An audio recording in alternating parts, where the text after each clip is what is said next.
What's up YouTube, j'espère que tout le monde va bien. Bienvenue dans cette nouvelle vidéo YouTube. Je suis très content de tourner cette vidéo. Du coup j'ai fini ma phase de bulk là depuis quelques jours, depuis lundi du coup, depuis début de semaine. Et je m'attaque du coup à une phase de mini cut qui a été mise en place avec AJ mon coach sur à peu près une dizaine de semaines, 10-12 pour faire tomber à peu près 10 kilos. Donc du coup je commence la mini cut actuellement à un peu plus de 92 kilos, une moyenne de 92,5, entre 92 et 93 kilos avec du coup ce physique là. Donc dernier physique update que j'ai fait sur le fond noir avec le rond lumineux. Donc comme on voit un physique qui a vraiment bien évolué, principalement du coup au niveau de la chaîne postérieure, au niveau des cuisses également, c'était vraiment le point qui était extrêmement important à travailler. Je suis très content du résultat. Donc un physique qui a bien grossi, qui s'est bien développé. J'ai pris beaucoup de force sur les exercices, je me sens extrêmement fort. Les abdos ne sont pas énormément voilés. J'ai encore une bonne définition sur les cuisses, sur les bras, vu que c'est pas une zone où je te stocke énormément. Une bonne définition sur le dos. En règle générale, la section du milieu, donc la partie qui est assez importante à surveiller plus ou moins, où le gras s'accumule, n'est pas non plus sur-encombré. Tu vois, on voit encore bien mon bas du dos plus ou moins, on voit encore les lombaires, les érecteurs et également du coup au niveau des abdos, on a une bonne visibilité. Donc le poids du corps est entre 92 et 93 et le but ça va être de descendre à peu près vers les 82,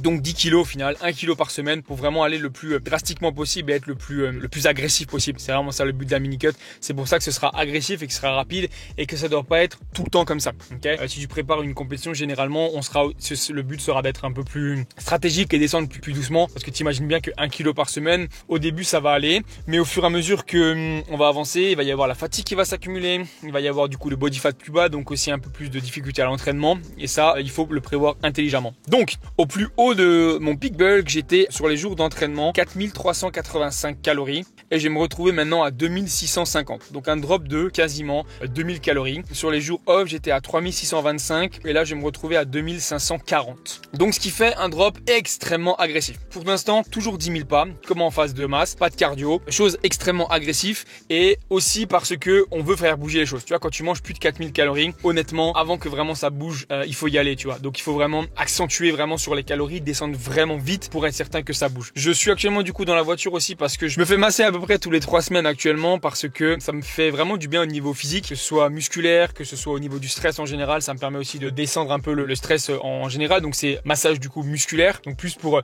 tout ce qui est tissu musculaire, détendre aussi en général les nœuds que je peux avoir ou tout ce genre de choses. Donc je vais y aller dès maintenant, on se retrouvera juste après et je t'expliquerai encore certaines choses parce qu'il y a encore pas mal de choses à voir. Petit unboxing là que j'ai reçu du coup de mon sponsor Fitness World Nutrition, petit réappro là du mois ou de moins des quelques semaines qui arrivent parce que c'est principalement des choses qui me manquaient. Donc Fitness World Nutrition, j'en ai déjà parlé dans la précédente vidéo, c'est mon sponsor de maintenant depuis plus d'un mois. Tu as le code FLO10 si jamais sur tout le site pour avoir des réductions. Il s'applique juste pas et j'ai eu des questions sur ça. Au produit anti-inflation, normalement il n'y a pas le code qui s'applique. Ils sont déjà sur des prix bloqués vu qu'ils viennent souvent de l'étranger, etc. Donc ce que j'ai reçu, comme je dis, c'est assez stratégique et tu vas vite t'en rendre compte. J'ai reçu du coup le collagène pro de chez Peak Active. J'en ai commandé 2. Tu as plusieurs goûts sur le site. Il y a citron, donc lemon. Il y a orange aussi. Et il y a neutre ou alors il y a cerise. Moi je te conseille lemon ou orange parce que cerise j'avais goûté mais genre c'est pas forcément très bon et neutre ça peut pas être bon du tout. Donc ça donne un petit goût. Là-dedans ce collagène est vraiment bien parce que tu as du coup le mélange de 2 collagènes. Donc le body balance, le fortigel et tu as également du coup les peptides de collagène de Tendo Forte. Donc du coup qui est 3 au final. Qui est vraiment du coup le meilleur. Ça fait un moment que je le prends, plus d'un an. J'ai vu énormément d'améliorations sur mes articulations, mes tendons en général, les potentielles douleurs aussi que j'avais au genou et au cou, tout ça, donc vraiment très content de ce produit là. J'ai également commandé du magnésium bicyclinate, de préférence tu peux commander du bicyclinate, ce sera bien mieux en termes d'assimilation et surtout en termes de qualité aussi du magnésium quand même. Donc tu vérifies bien sûr la qualité en général du magnésium. Celui-là vient de chez Supplement Needs. Généralement sur le site je les prends aussi du site LabZ, donc directement sur Fitness World Nutrition. Mais là il n'y en avait plus, donc du coup j'ai commandé celui-là. Et dernier truc que j'ai commandé, c'est, comme je dis, c'est un petit collier assez stratégique. Là du coup saveur triple chocolat de chez Iso French Protein. Donc j'avais entendu pas mal de bons là-dessus. C'est David qui en parlait à l'époque. Je sais pas s'il passera par là, je sais qu'il m'avait déjà fait des retours qu'on pourrait regarder des fois les vidéos. Donc si jamais tu passes par là David, gros big up, bravo à toi. Même si on communique autre que sur YouTube, c'est quand même cool le petit big up. Donc du coup, Iso French Protein, je sais que c'était l'ancien sponsor si je dis pas de bêtises. C'est une ISO. ISO c'est souvent bien parce que t'as jamais vraiment beaucoup de fat au 100 grammes et il y a pas mal de protéines et pas beaucoup de glucides. Donc ça reste quand même une des meilleures. C'est un peu plus cher mais ça reste bien en termes de qualité, ça veut rien dire forcément. quasiment. Mais en tout cas là c'est une whey française donc c'est quand même bien. Mais du coup plutôt en termes de macro et nutrition on va dire. Donc voilà pour la commande, assez stratégique. Ça me permet d'avoir un peu plus de whey parce que du coup j'en consomme beaucoup plus maintenant parce que j'ai dû revoir un peu mes aliments, la répartition au fur et à mesure puisque mes glucides ont pas mal descendu. Donc je te donnerai un ordre d'idée je pense juste après. Il fait toujours aussi moche là dehors. Donc je vais continuer je pense dans mon bureau ou peut-être en faisant mes pas sur le tapis. Ça fait pas trop de bruit mais ça risque de faire un peu de bruit.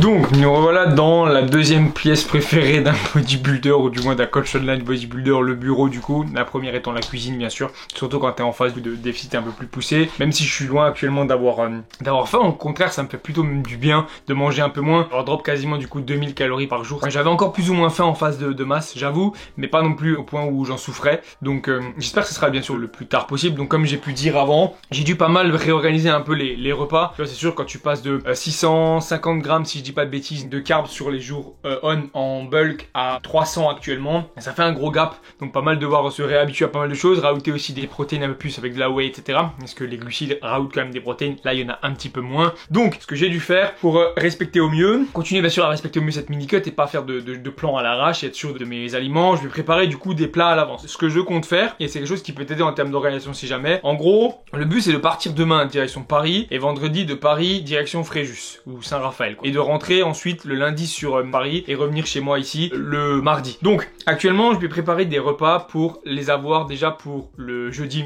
soir, donc arriver là-bas tranquille sur Paris avec mon repas et tout le vendredi. Comme ça je suis vraiment tranquille, pas d'imprévu, je peux pas me faire avoir, j'ai mon prêt, mon poste, tout sera prêt, comme ça je suis tranquille. Et le vendredi, le but du coup c'est de pouvoir faire des courses pour avoir tout ce qu'il faut pour le samedi, le dimanche et potentiellement le lundi midi, à peu près. Si j'aurai assez de tubes et je verrai comment je vais faire. Mais après comme ça, je vais te montrer après un peu tout ce que j'ai amené, comment je me suis organisé et quelques tips aussi qui peuvent t'aider si jamais tu te déplaces. J'en ai déjà parlé dans pas mal de vidéos, mais là c'est pas forcément que la bouffe, c'est aussi pour d'autres trucs, pour que ça prenne pas trop de place et en même temps que tu aies tout ce qu'il te faut pour vraiment pouvoir tenir au mieux. Donc en gros, tout ce que je devrais vraiment acheter quand je serai là-bas, c'est uniquement du coup la viande, que ce soit viande hachée, que ce soit saumon, que ce soit le poulet, parce que c'est les seuls trucs que je ne pourrais pas forcément amener. Faudra aussi du coup que j'achète aussi peut-être sans doute du riz, parce que ça j'ai pas non plus forcément amené. C'est pas non plus trop grave, du riz c'est du riz, j'ai juste là-dedans des flocons d'avoine au cas où. Je vais te montrer, ça va être beaucoup plus simple. Alors nous y voilà, il y a une de ces odeurs quand j'ai ouvert ici là, ça là du coup l'ouverture là de la valise, parce que du coup les whey sont assez fortes.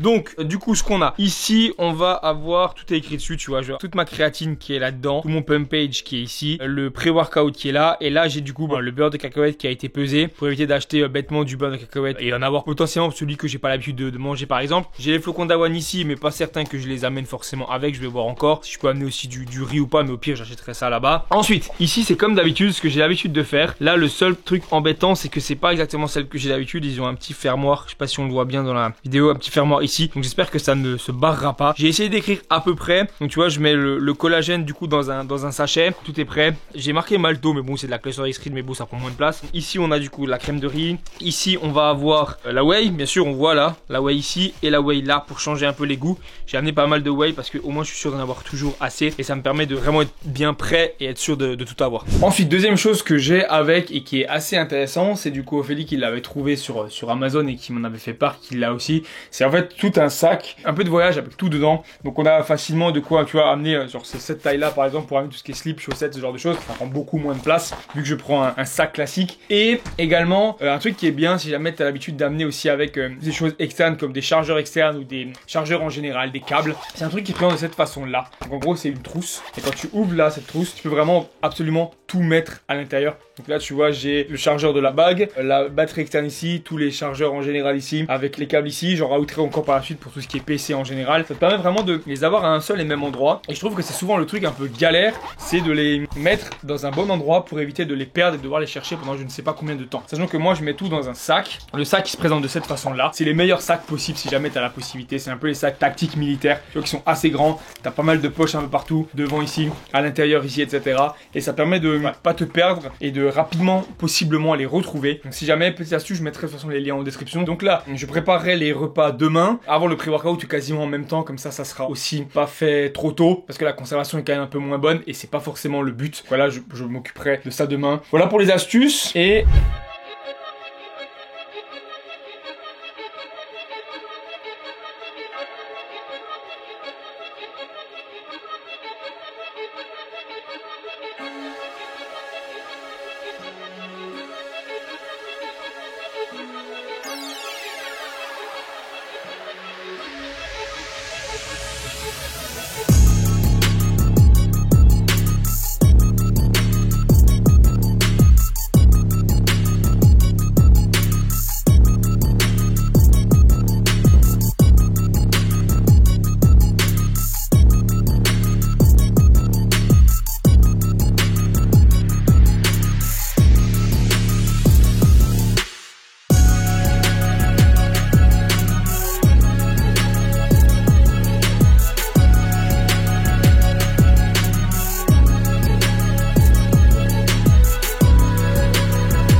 troisième endroit du coup préféré d'un bodybuilder. Là, pour finir cette vidéo, on va en parler ici bien évidemment. C'est la salle, là où je passe énormément de temps. C'est peut-être même le deuxième endroit. Je sais pas si c'est préféré, mais en tout cas du coup je passe du temps. Post-workout du coup après la séance push, les extraits que tu as pu voir. Du coup j'ai pas bien sûr tout filmé. Tu as vu quelques exercices, ça te permet de voir aussi un peu l'intensité que je mets toujours qui est quand même haute. Et bien évidemment j'en ai déjà parlé dans d'autres vidéos, mais c'est un conseil que je rappelle ici. C'est pas parce que les calories descendent que les performances doivent descendre et que ton intensité doit descendre. Certes actuellement mon intensité risque d'être un peu moins forte au fur et à mesure bien sûr que la fatigue va s'installer, mais je conserve quand même un bon mouvement et j'essaie de garder au maximum mes charges. Ça c'est le plus important. Du coup là j'ai ma classique crème de riz disponible sur Fitness World Nutrition bien sûr. Train by JP, là c'est un mélange du coup de la coco chocolat blanc que je suis pas trop fan mais que du coup je mélange pour pouvoir finir avec un peu de petit beurre custard cream si je dis pas de bêtises, avec du coup la whey que je t'ai montré qui est vraiment très bonne du coup de chez French Nutrition. Donc on a 75 grammes de crème de riz avec 65 grammes de whey et j'ai le post-workout avec le collagène bien sûr, principalement pour te montrer un peu comment ça se passe actuellement la mini cut,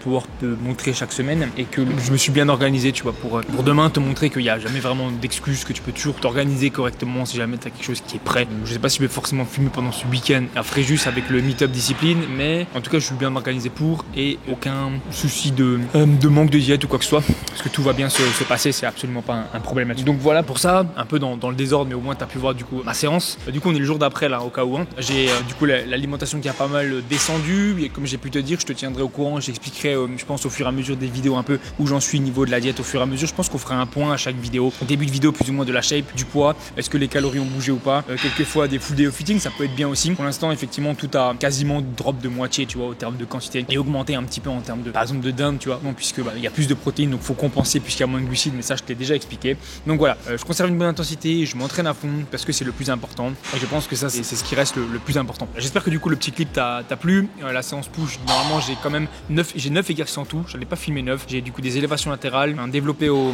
haltères légèrement incliné, une shoulder press, des dips, un pec deck, des élévations latérales unies à la poulie basse, triceps poulie haute, triceps du coup derrière la nuque avec un haltère et des abdos. Donc voilà pour j'ai pas pu comme j'ai dit tout filmer. J'espère en tout cas que la vidéo t'a plu, ça t'a permis de comprendre un peu ce que je mets en place et ce qui s'annonce encore par la suite. Je vais finir tout ça, je vais finir de préparer tout ce qu'il faut pour bien sûr le départ. Et ouais, n'hésite pas à me dire bien sûr ce que t'en as pensé. Suis-moi également sur Instagram si jamais c'est pas le cas. C'est là que je partage tout et au fur et à mesure que ce soit le physique ou un peu ce qui avance, si tu veux avoir un peu une avant-première, que je pense que je serai un petit peu décalé sur YouTube histoire de pas être pris de court, tu vois, plutôt de quelques jours voire une semaine à peu près. Donc c'est juste pour te tenir au courant. Donc si jamais t'es pas abonné, n'hésite pas à t'abonner. Dis-moi ce que t'en as pensé, le petit j'aime, comme j'ai pu dire l'abonnement et on se retrouve très vite dans une prochaine vidéo.